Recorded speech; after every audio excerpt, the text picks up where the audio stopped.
Okay, Paul, been a while since we spoke. You must have enjoyed the game against your hometown club on Monday night.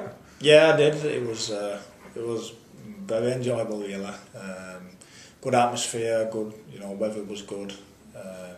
Great build up to it as well. We trained well all week, so and then playing against my hometown as well. I got all the banter that comes with it from family and friends. It's a good week. It's Wigan Week's one of the bits of the calendar that I look forward to.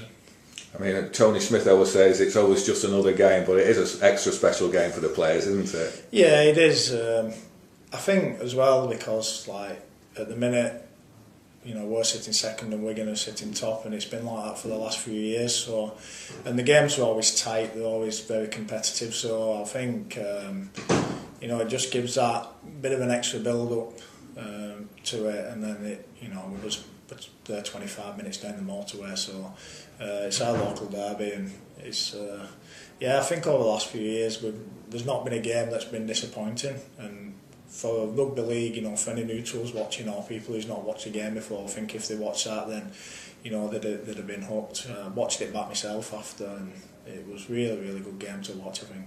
But it was a must-win game for Warrington, really, wasn't it? Because if Wigan had won, they'd have opened up an 8-point gap, whereas now it's only a 4-point gap.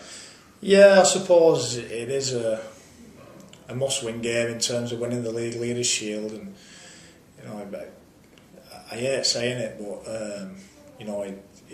at the minute it doesn't really mean anything at this time of the year, does it? It all comes down to them playoffs, and I don't like the fact that it's.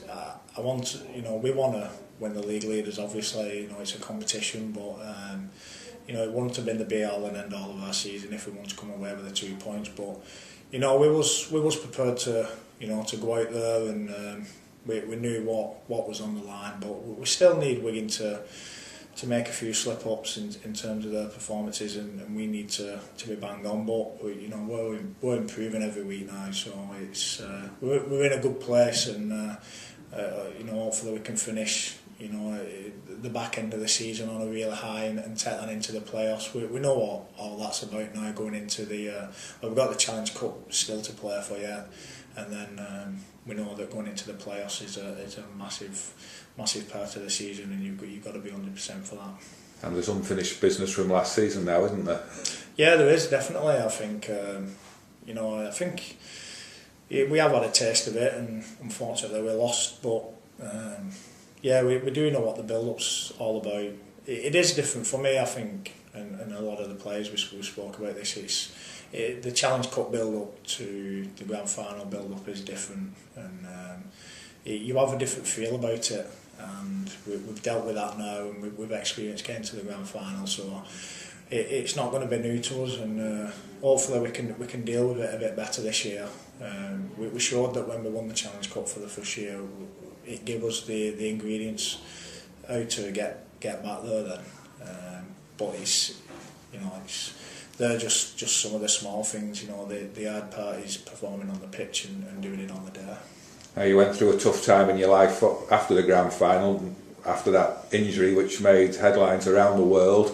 I mean, how are things in your personal life now? Yeah, brilliant, fantastic actually. It's I think it's probably something that everything what's happened within the last 9 months, I think, is benefited me as a person really, and I think it's helped me as a rugby player as well. It's managed it's sorted personal life out, and then it sort of flows over into your rugby league. So just enjoying playing, enjoying family, and high on life, as they say. So we're trying to sound a bit melodramatic, but I'm just enjoying what I'm doing at the minute, and when you go training with a smile on your face and stuff, it just makes everything a little bit easier, I think. Now, earlier in the season, we've just played Wigan. There was talk of you joining Wigan. What is the actual situation with your future career and your contract, which comes to an end this season with Warrington? Yeah, Yeah, I was looking round at other clubs, other options, other avenues, and things like that. I'm still in negotiations with Warrington, so I'll just see where things go from there. Really, yeah. I mean, I'm happy to stay here. I'd very much love to think that I'd only ever played for Warrington. I've been through the highs and the lows. And the club's been so supportive to me, really. I owe it a lot, and I've enjoyed every minute of being here. So I'd like to think that I'll be a Warrington player next year, and we'll just see where that goes from there. And hopefully we can get something sorted within the next few weeks. Now we've heard this week one of your pack colleagues, your fellow prop Gaz Carvel's moving on to Bradford. Did that come as a surprise to you? Yeah, it did really.